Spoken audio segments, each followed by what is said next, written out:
नमस्ते. आपलं अरविंद गणेश दामले चॅनलमध्ये स्वागत आहे. मी अरविंद दामले आपल्यासमोर प्रस्तुत करीत आहे माझ्याच काही मराठीतील कविता. हा आहे ह्या कवितांच्या सत्राचा 498वा भाग. ह्या कविता आपल्याला पसंत पडल्या तर चॅनलला सबस्क्राईब करा, लाईक करा, शेअर करा आणि बेल आयकॉन दाबायला विसरू नका. तर पहिली मराठीतली कविता आहे. मी डॉक्टरांकडे गेलो आणि म्हणालो, मला हातपाय हलवताच येत नाही आहेत, अगदी आखडून गेले आहेत, काही कामही करता येत नाही आहे. डॉक्टर म्हणाले, अरे मी तुला एक काम देतो, त्यात हातपाय हलवायचेही नाही आहेत आणि पगारही मिळेल. माझी मुलगी चित्रकार आहे, तिला बराच वेळ न हलणारं आणि अगदी त्रासून गेलेल्या चेहऱ्याचं मॉडेल हवंच आहे. मी डॉक्टरांकडे गेलो आणि म्हणालो, मला हातपाय हलवताच येत नाही आहेत, अगदी आखडून गेले आहेत, काही कामही करता येत नाही आहे. डॉक्टर म्हणाले, अरे मी तुला एक काम देतो, त्याच्यात हातपाय हलवायचेही नाही आहेत आणि पगारही मिळेल. माझी मुलगी चित्रकार आहे, तिला बराच वेळ न हलणारं आणि त्रासलेल्या चेहऱ्याचं मॉडेल हवंच आहे. दुसरी कविता आहे. कुणी तुम्हाला शिव्या दिल्या आणि तुम्ही शांतपणे ऐकलत तर तुम्हाला सुशिक्षित म्हणतात, आणि तुम्ही काहीतरी उत्तरादाखल बोललात तर तुम्ही स्वतःला सुशिक्षित म्हणवता आणि तरीही असं बोलता, असंही ते म्हणतात. कुणी तुम्हाला शिव्या दिल्या आणि तुम्ही शांतपणे ऐकल्यात तर तुम्हाला सुशिक्षित म्हणतात, आणि तुम्ही काहीतरी उत्तरादाखल बोललात तर तुम्ही स्वतःला सुशिक्षित म्हणवता आणि तरीही असं बोलता, असंही ते म्हणतात.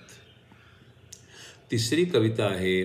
शंकराचार्य लिखित विवेक चूडामणी या ग्रंथावर आधारित हा पुढचा 33वा भाग. महत्तत्व तर ब्रह्मांडाचे मूळ स्वरूप असते, त्यापासूनच दृश्य ब्रह्मांड मायेमुळे बनते. महत्तत्व तर ब्रह्मांडाचे मूळ स्वरूप असते, त्यापासूनच दृश्य ब्रह्मांड मायेमुळे बनते.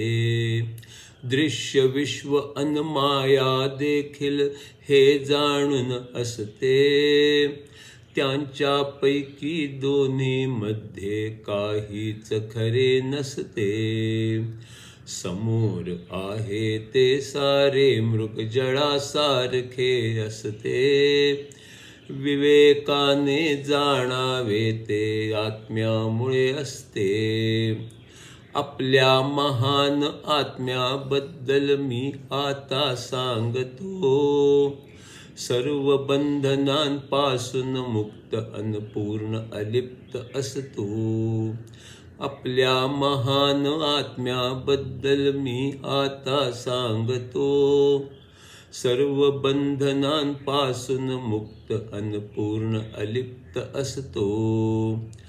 त्याच्यापासून आहे ते सारे बनते अन संपते, जे होते त्या साऱ्यावर आत्म्याची दृष्टी असते. त्याच्यापासून आहे ते सारे बनते अन संपते, जे होते ते साऱ्यावर आत्म्याची दृष्टी असते. त्यास झाकण्या वेगवेगळे 5 पडदे असतात, कळून येतो आत्मा जेव्हा ते दूर होतात.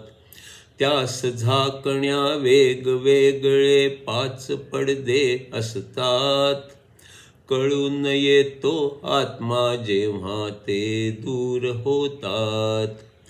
पहिला पडदा अन्नमय कोश शरीराचा असतो, शरीरच मी असा आपल्याला भ्रम मग होतो. पहिला पडदा अन्नमय कोश शरीराचा असतो, शरीरच मी असा आपल्याला भ्रम मग होतो. दुसरा पडदा प्राणाचा ती शक्ती असते. दुसरा पडदा प्राणाचा ती शक्ती असते. दिसत नसते पण ती आपल्याला जाणवत असते. दुसरा पडदा प्राणाचा ती शक्ती असते. दिसत नसते पण ती आपल्याला जाणवत असते. तिसरा पडदा मनाचा त्याने मत आपले बनते. चूक बरोबर चांगले वाईट काही वाटू शकते. तिसरा पडदा मनाचा त्याने मत आपले बनते. चूक बरोबर चांगले वाईट काही वाटू शकते. तिसरा ज्ञानमय कोशाचा ते अनुभवाने बनते. सर्व अनुभव घेणे अशक्य म्हणून तेही चुकते.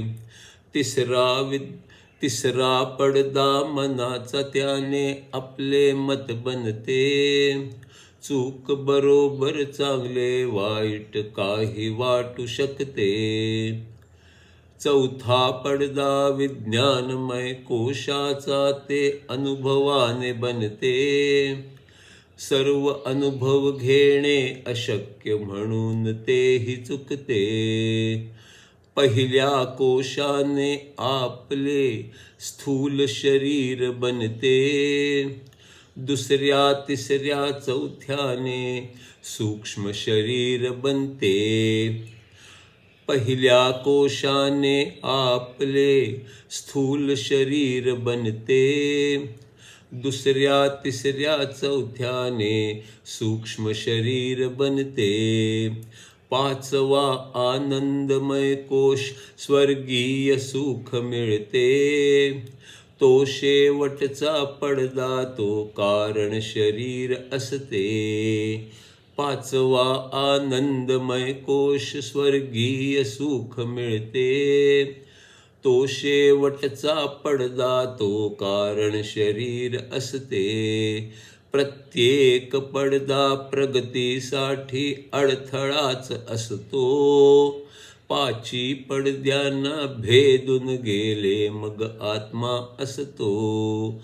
प्रत्येक पडदा प्रगतीसाठी अडथळा असतो. पाची पडद्यांना भेदून गेले मग आत्मा असतो.